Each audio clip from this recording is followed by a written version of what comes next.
Estamos de regreso en directo a América de France 24. Yo soy Elena Lozano y estos son los titulares de la jornada.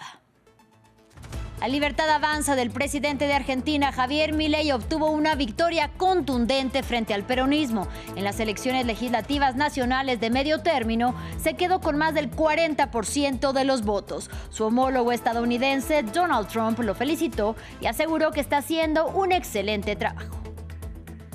El huracán Melissa alcanza categoría 5 y se dirige a Jamaica. El Centro Nacional de Huracanes de Estados Unidos prevé vientos destructivos, marejada ciclónica e inundaciones catastróficas que empeorarán en el país caribeño. Las autoridades piden buscar refugio de inmediato.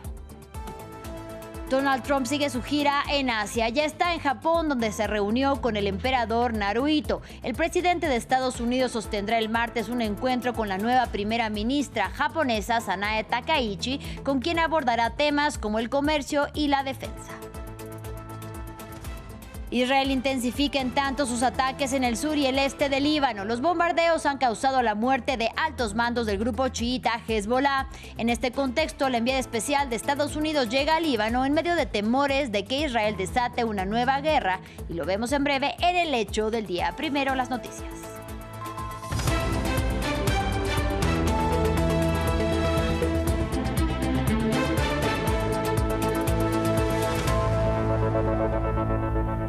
Iniciamos en Argentina. El partido del presidente Javier Milei se hizo con una contundente victoria en las elecciones legislativas nacionales de medio término celebradas el domingo. La Libertad Avanza obtuvo así más del 40% de los votos frente al peronismo en diputados y en el Senado de la Nación. Y no obstante, en ninguna de las cámaras obtuvo mayoría absoluta. El mandatario estadounidense Donald Trump, quien había condicionado su apoyo económico a los resultados de estos comicios, felicitó a Libertario y aseguró que está haciendo un excelente trabajo. Más detalles a continuación. Más de la mitad del total de las provincias argentinas se pintó de violeta. La Libertad Avanza, el partido político del presidente Javier Milei, ganó las elecciones legislativas e incluso en zonas antes opositoras al gobierno federal, como la provincia de Buenos Aires. ¡Viva la libertad, carajo! Una victoria que marca el inicio de la reconstrucción de Argentina, según Milei. El pueblo argentino decidió dejar atrás 100 años de decadencia y persistir en el camino de la libertad, el progreso y el crecimiento. Hoy pasamos el punto bisagra. Hoy comienza la construcción de la Argentina grande. Comparado con 2023, cuando se renovó a la otra mitad de los congresistas, el joven partido oficialista duplicó sus escaños tanto en la Cámara de Diputados como en el Senado, aunque en esta oportunidad fue aliado con el partido de Mauricio Macri. Milei convocó a un acuerdo a los gobernadores que no adhieren al kirchnerismo, principal fuerza opositora, para consolidar el camino de reformas de austeridad en los próximos 2 años. Una política criticada por el gobernador de la provincia de Buenos Aires, Axel Kicillof, quien citó problemáticas como el desempleo y cuestionó los intereses de Estados Unidos en Argentina. Yo quiero aclarar que ni el gobierno norteamericano ni JP Morgan son sociedades de beneficencia, que si vinieron a la Argentina no es para otra cosa que para llevarse un lucro, para poner en riesgo nuestros recursos. Los resultados son una buena noticia para el presidente estadounidense Donald Trump, cuya administración recientemente proporcionó a Argentina un cuantioso rescate financiero, pero había amenazado con retirarse si a Milei no le iba bien. En Chile este domingo tuvo lugar un nuevo debate presidencial de cara a las elecciones del 16 de noviembre. Los 8 candidatos a la moneda evitaron las confrontaciones en el cara a cara televisado y a lo largo de 2 horas pusieron la seguridad y la economía en el centro de la discusión. Según las más recientes encuestas, la contienda se juega entre la izquierdista Janet Jara y el ultraderechista Antonio Kast. La primera se enfocó en el desarrollo económico del país y el segundo busca más bien reducir la inmigración. Vamos a escucharlos. Nosotros tenemos una perspectiva importante, no solo de crecer, sino que de enrelarnos de nuevo a la vía del desarrollo. Y yo quiero decir que lo que está ocurriendo en el mundo con la transición energética, Chile le abre grandes oportunidades, pero para eso nuestra infraestructura se tiene que preparar. Lo digo porque acá hay litio y cobre para la electromovilidad, hay energía eólica y solar para producir energías limpias. Nosotros hemos sido muy claros de que a Chile se entra por la puerta y no por la ventana. La primera señal que hemos dado es que no vamos a hacer regularizaciones masivas. Y nosotros estamos haciendo un planteamiento anticipado para que todas aquellas personas que están de manera irregular en Chile tomen las decisiones a tiempo para poder volver a sus países, para poder volver a los países de los cuales ellos migraron hacia Chile. Ahora vamos al Caribe. El huracán Melissa ya alcanzó la categoría 5, según alerta el Centro Nacional de Huracanes de Estados Unidos. El organismo prevé que el fenómeno meteorológico azotará a Jamaica este lunes y Cuba el martes con vientos de 260 kilómetros por hora e inundaciones catastróficas. Las autoridades urgen a que los ciudadanos busquen refugio. Ampliamos a continuación.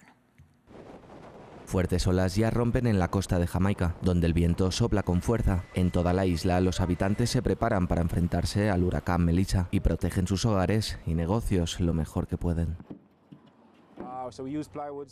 Estamos colocando contrachapado para barricar las ventanas y sacos de arena para evitar que entren escombros o que se cuele gente. Los vientos ya superan los 260 kilómetros por hora. Los meteorólogos han clasificado el huracán como de categoría 5 y las autoridades jamaicanas piden a la población que extreme las precauciones. Todas las zonas de Jamaica se verán afectadas. El impacto principal de la tormenta se sentirá entre la noche del lunes y el martes. Todos debemos ser muy prudentes y prepararnos para lo peor. La baja velocidad del huracán, de unos 6 kilómetros por hora, preocupa a los expertos, ya que las condiciones de tormenta podrían prolongarse en la isla durante 2 o 3 días y causar daños considerables. Estas precipitaciones potenciales superarán los 90 centímetros en un terreno muy montañoso, lo que sin duda provocará inundaciones catastróficas, crecidas repentinas potencialmente mortales, carreteras intransitables y comunidades aisladas. En las últimas horas, Melissa ya ha azotado con violencia la República Dominicana y Haití, causando varias víctimas. Algunos habitantes expresan su angustia. En su trayectoria, el huracán también debería afectar al sur de Cuba. En Santiago, los habitantes se preparan retirando escombros y cortando ramas para prevenir al máximo los riesgos de accidentes. En otro orden de ideas, en Israel, el Foro de Familias de Rehenes, principal asociación de allegados de los cautivos israelíes en Gaza, pidió este lunes la suspensión de las próximas etapas del acuerdo de alto el fuego hasta que Hamás devuelva la totalidad de cuerpos. En tanto, el grupo islamista busca contrarreloj los cuerpos que prometió entregar a Israel como parte de la primera fase del acuerdo de Estados Unidos para Gaza. Y sin embargo, la devastación del enclave palestino tras más de 2 años de bombardeos israelíes hace muy compleja su localización. A la búsqueda se han unido Egipto, país mediador del conflicto, y las Naciones Unidas. Recordemos que en total el grupo islamista debía entregar 28 cuerpos y de ellos 13 aún permanecen en su poder. Continuamos en el continente asiático. El Palacio Imperial de Japón fue escenario del encuentro entre Donald Trump y el emperador Naruhito. En su gira en Asia, que empezó este fin de semana en Malasia, el presidente de Estados Unidos visita el archipiélago y sostendrá el martes un encuentro con la primera ministra japonesa Sanae Takaichi, con quien abordará temas como el comercio y la defensa. El republicano, quien irá después a Corea del Sur, no descarta reunirse con el líder norcoreano Kim Jong-un. Escuchemos. ¿Tiene alguna respuesta de Kim Jong-un? No le he mencionado, no le he dicho nada, pero me encantaría reunirme con él si quisiera. Me llevé muy bien con Kim Jong-un. Me cayó bien. Yo le caí bien. Si quiere reunirse, estaré en Corea del Sur. ¿Alargaría su viaje para intentar reunirse con Kim? ¿Alargaría su viaje por Asia para reunirse con él? No lo había pensado, pero creo que la respuesta sería sí, lo haría, claro que sí. Y todos los ojos están puestos en Corea del Sur. El presidente de Estados Unidos, Donald Trump, asistirá ahí a la cumbre de la PEC, en la que debería encontrarse el presidente chino Xi Jinping, en medio del aumento de tensiones entre las dos potencias económicas del mundo por la guerra comercial desatada por la administración republicana. Mientras tanto, este domingo, altos funcionarios de Estados Unidos y de China se reunieron en Kuala Lumpur, al margen de la cumbre del ASEAN en Malasia, y avanzaron en el marco para un nuevo acuerdo comercial. Ramiro Cueva Verena nos amplía. Estados Unidos y China allanan el camino para un acuerdo comercial. El secretario del Tesoro estadounidense Scott Bessent, el viceprimer ministro chino Hu Lifeng y los representantes comerciales de ambos países se reunieron en un encuentro al margen de la cumbre de la Asociación de Naciones del Sudeste Asiático que se celebra en Malasia. Tras el cónclave, reconocieron avances significativos y recalcaron que el marco para un nuevo convenio está preparado.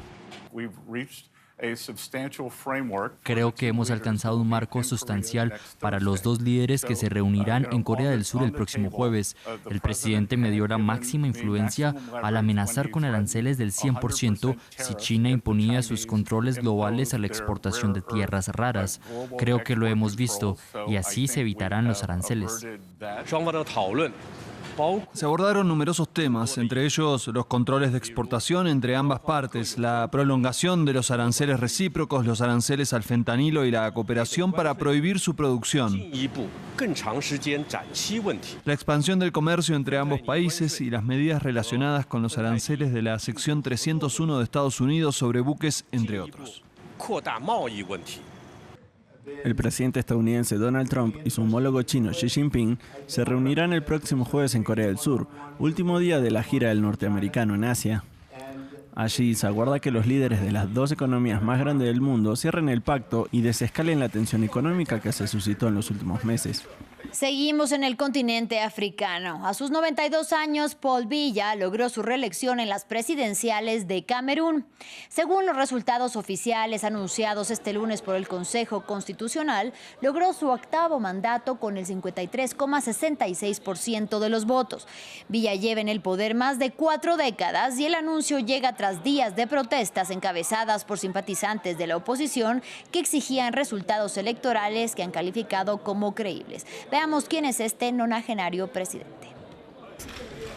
Antes de ser reconocido como el hombre león y asumir la presidencia de Camerún, Paul Biya se desempeñó en dos áreas opuestas: la formación para el sacerdocio católico y la participación en el gobierno como primer ministro.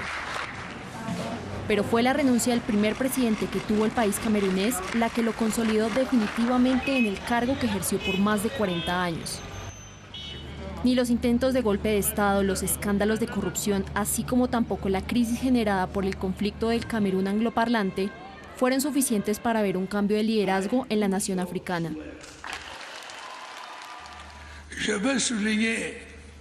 Quiero subrayar que he tenido muy en cuenta las frustraciones y aspiraciones de la inmensa mayoría de nuestros compatriotas de las regiones noroeste y suroeste.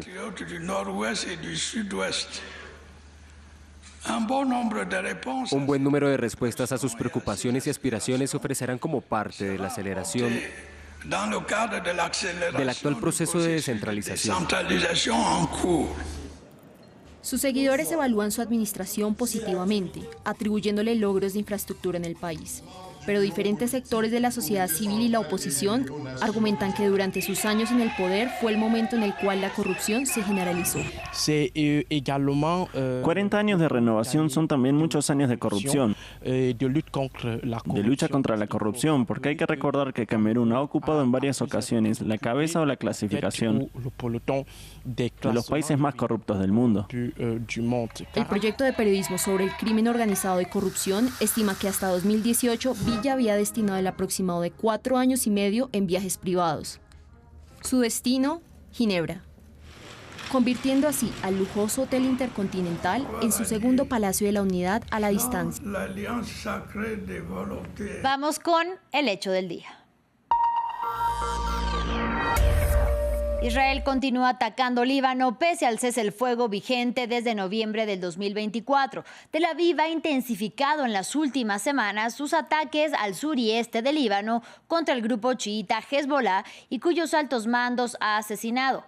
Vamos a Beirut con nuestra corresponsal en Líbano, Etel Bonet. Etel, muy buena tarde para ti. ¿Qué sabemos de los últimos ataques israelíes en el Líbano y cómo lo justifica Tel Aviv? Sí, buenas tardes. Pues desde el pasado jueves, digamos que ha sido la ola de ataques más violenta que ha habido desde que se llevó a cabo, desde que se implementó, mejor dicho, ese alto el fuego en noviembre, el 27 de noviembre, hace un año exactamente. Y desde el jueves hasta el día de hoy han muerto 10 personas, la mayoría son combatientes de Hezbollah, incluso hay 2 altos mandos que fueron abatidos ayer y fueron unos ataques, ¿no?, que fueron muy precisos y además estuvieron coordinados, porque esto lo dijo pues el mismo Israel Katz, que fue él el que coordinó exactamente estos ataques. Uno de ellos fue en la Bekaa, en el este del país, y otro fue en el sur del país. Independientemente de estos ataques, que algunos han matado pues a líderes de Hezbollah, la situación es que Israel está diciendo que Hezbollah se está en cierta manera pues intentando reconstruir su capacidad militar, pero lo que es importante en este momento es poner el punto de que cómo va, digamos, a poderse reconstruir cuando ni siquiera se ha desarmado. Este es el punto principal en el que precisamente el Líbano pues está muy molesto por todos estos ataques que llama violaciones a esa resolución 1701 y también a ese alto el fuego del año pasado, porque Israel sigue cometiendo pues esos ataques con drones y también bombardeos diarios a infraestructuras civiles. También han muerto en total 330 personas, de las cuales la mitad de ellas son civiles, y esto está llevando que la situación día a día pues sea cada vez más complicada en el sur del Líbano.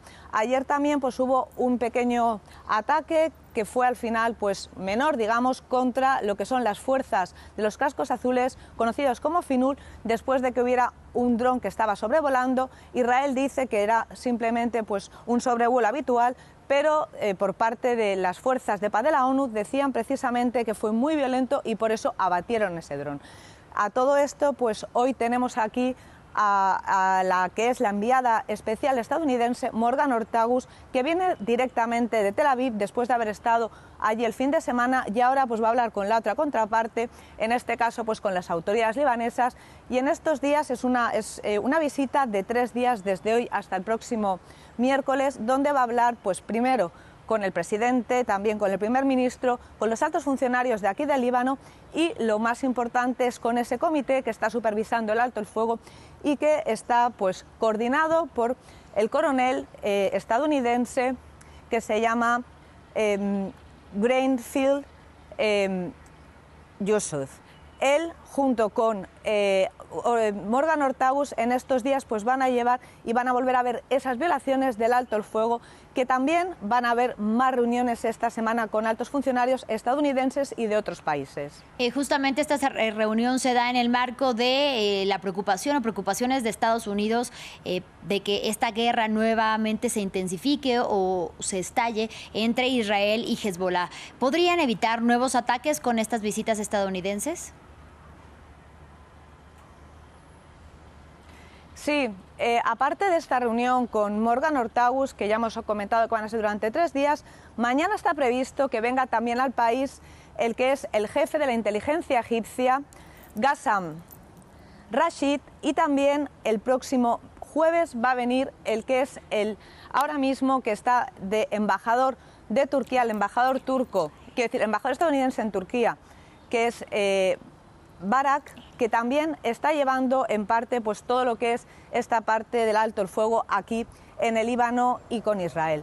Lo más importante, como decía antes, es que según Israel está Hezbollah intentando reconstruirse, y esta capacidad la está intentando llevar tanto en el sur del país como en el este, pues llevando a cabo intentos, no todavía por la frontera, de traer nuevo arsenal militar, y es por eso que Israel está bombardeando pues lo que es las zonas fronterizas tanto del norte como del sur del país. En los próximos días pues veremos, ¿no?, si estas nuevas reuniones, si realmente se puede llevar a cabo esa estabilidad, y otra vez precisamente justo cuando el 27 se cumple un año de ese alto el fuego, si este alto el fuego se va a renovar por un año más. Y esto también es importante con referente a la situación en la Franja de Gaza, porque en estos momentos pues lo que se está buscando en toda la región es intentar buscar esa estabilidad regional, tanto en Gaza como en el Líbano como en Siria. Muchísimas gracias como siempre por tu reporte desde Beirut, de Telbonet. Ahora vamos con Directo París. En la Asamblea Nacional de Francia, legisladores continúan el debate sobre los presupuestos del premier Sébastien Lecornu, con el que busca convencer a la oposición que amenaza con censura y así sanear las finanzas públicas del país galo. Conectamos con nuestra periodista en París, Erika Olavarría. Erika, muy buena tarde para ti. ¿Cómo avanza este debate en la Asamblea Nacional sobre el presupuesto de Lecornu?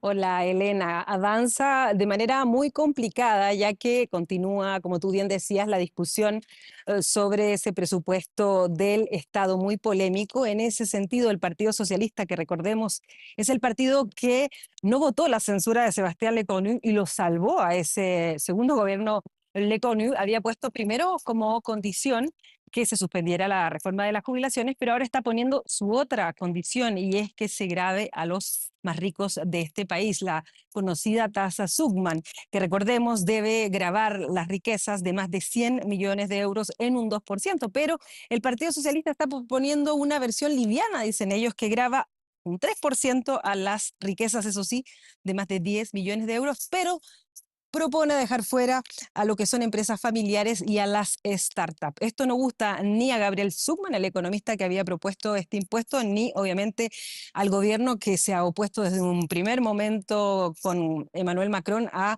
poner impuestos a los más ricos, pues aseguran que eso lo único que hace es ralentizar la economía del país, y tampoco al partido de derecha, los republicanos, que ha dicho que ellos van a proponer justamente que esta medida de los socialistas no se apruebe. Y además, hoy entra en comisión otro proyecto de presupuesto que también tiene que estar aprobado antes de fin de año, y es el presupuesto de la Seguridad Social, que tiene incluso más recortes que el presupuesto del Estado. Ya está, como digo, en comisión, y allí solamente el oficialismo ha puesto varias enmiendas, más de 1.500 hay presentadas contra este proyecto, que recordemos incluye la famosa suspensión de la reforma de las jubilaciones, que hará que entre menos dinero al Estado, pero que era la condición de los socialistas para no censurar a Sébastien Lecornu.